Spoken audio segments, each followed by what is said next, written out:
Hi, this is Kara again from Health, Home, and Happiness, and right now we are talking about how to get your kids to eat the GAPS diet food. This is going to sound super crazy, especially if you've dealt with picky eaters for their whole lives. But if you can get your kids to eat food that's allowed on the GAPS diet for 3 days, then 99% of the time those kids will have like a switch go off after 3 days and suddenly they love the GAPS diet food.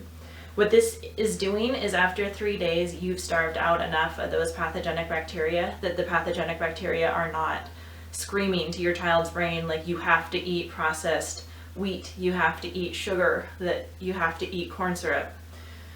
So once you get those pathogenic bacteria to stop talking to your kids, then your kids start loving squash and butter and meat patties and bacon and all that food that you really want them to eat because it's healing.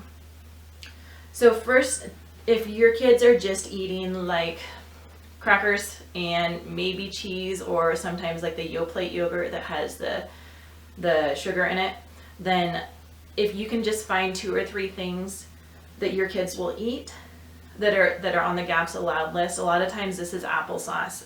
Most kids with texture issues and taste issues will still consent to eating applesauce. So I know while it's not ideal that your kids eat applesauce for 3 days straight, if all they'll eat off of the GAPS diet list is applesauce, then go ahead and just let them eat applesauce so their blood sugar doesn't tank. I mean, we don't want to starve our kids, especially kids on the spectrum. A lot of parents will say, well, if you just don't feed them, eventually they'll eat. That's not true for kids on the spectrum. Kids on the spectrum just have they have this pathogenic bacteria talking to their brains that say, absolutely not, there's no way I'm eating that healthy food. It will kill me. Like,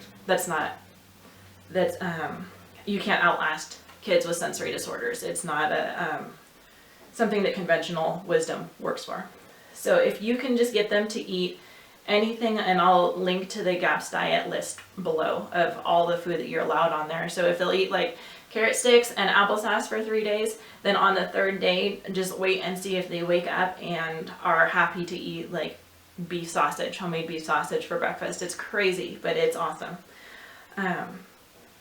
And then to continue on the GAPS diet, once they've kind of expanded a little bit and they're eating more foods, I'm not guaranteeing that they'll suddenly eat everything on the list, but most likely after 3 days, they're going to be eating like dozens of foods instead of just 2 or 3. So once you're on GAPS and you are having them eat meals on the GAPS diet, something that I do with my kids is I bribe them, and I learned this in French Kids Eat Everything, is they don't snack, which in our culture is kind of funny, but kids don't actually need to eat every 2 hours. Infants do. So I nurse my infants on demand, and then I nurse them until like through toddlerhood. And so by the time they've weaned, we're eating 3 meals a day. And so when there isn't snacking, kids are a lot hungrier. So what I usually do is I serve like a mug of broth because on GAPS diet, you're supposed to be drinking a cup of broth with every meal. So, and I don't do that necessarily every meal. I'll be realistic here. But while I'm cooking dinner, I will give them like raw veggies or whatever they're not usually thrilled about eating, which my kids is vegetables. So I'll give them vegetables when they're super hungry and like a cup of chicken stock that they can eat with salt in it. It tastes great. Kids just aren't usually huge fans of soup. So they can have the veggies and the chicken stock while I'm cooking dinner, and then we eat our main, which is like a meat and a veggies. And then afterwards, this is where the bribe comes in. If they've eaten and shown this, it's a pleasant experience. It's not like threats of if you don't eat this, you can get that. It's just, well, go ahead and eat your meat, because now next we have applesauce, or next we have orange wedges. And it sounds silly if your kids are still eating tons of processed foods and not consenting to eat the GAPS food, but I promise this does work better eventually. But kids love fruit. Kids on GAPS, they will raid the fruit bowl. I've heard of lots of parents that have to keep the fruit bowl up on top of the fridge or locked in a cabinet because these kids just go nuts for fruit. And you will too, if you do GAPS alongside your kids, which I highly recommend. Usually families that have a child on the spectrum or a child that needs the GAPS diet can all benefit from the GAPS diet. So as their parent, I highly recommend you go on it as well, and you will love fruit too. So that's what we do to get our kids to eat their meals, is we just serve it in courses with no snacking. So they come to the dinner table hungry, They get soup and vegetables. They get meat and more vegetables, but cooked and with butter and seasonings. I mean, they're good. And then afterwards you say, oh, look at you, ate all of your hamburger, all of your guacamole burger, all of your squash fries. And what would you like, an apple or banana, or just whatever we're having as a dessert. So it is kind of a bribe, incentive, whatever you want to call it, but it works. And then your kids are eating enough that they can go all night without being hungry or having the blood sugar dips, or they can go all the way from before school through until lunchtime and then eat a full lunch. And this is a struggle for a lot of parents whose kids kind of graze. They eat a cracker here and there, they eat a slice of apple, or they take a bite of cheese.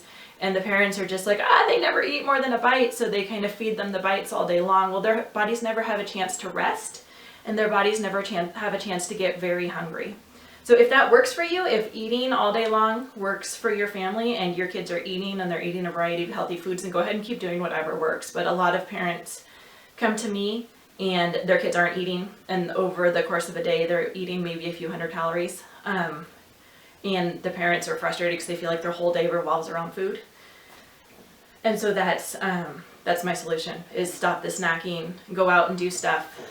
And when we started GAPS, there was a cute little zoo. And we went to the zoo, I think 3 times a week.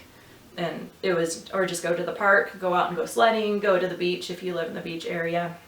But just eat your breakfast, serve breakfast, they don't eat it or they do eat it, and then go out, leave the house, so that your whole life doesn't revolve around negotiating food. It's depressing.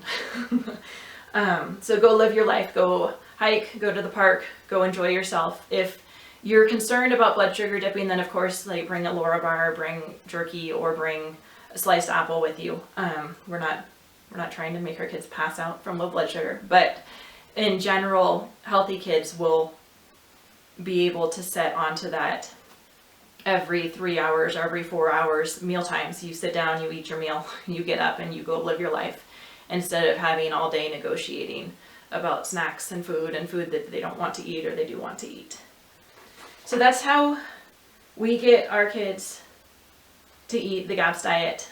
The first 3 days are tough, I won't lie. But once you've got the 3 days, like, don't let them snack, don't let them go over to a friend's house and eat animal crackers, because then you're gonna have to start those 3 days all over again because you've just fed those pathogenic bacteria down below. So in the next video, we're gonna talk about how we have time to cook all this food. It's especially if families are going from eating maybe drive-through meals, which is okay. I mean, we're all busy. If you're going from eating drive-through meals or eating at school lunches or at other people's houses, often it can be a little bit of a shock to go from eating like food that's already prepared or food that comes in packages to having to make it all from scratch. So I'm going to talk about that in the next video. Thank you.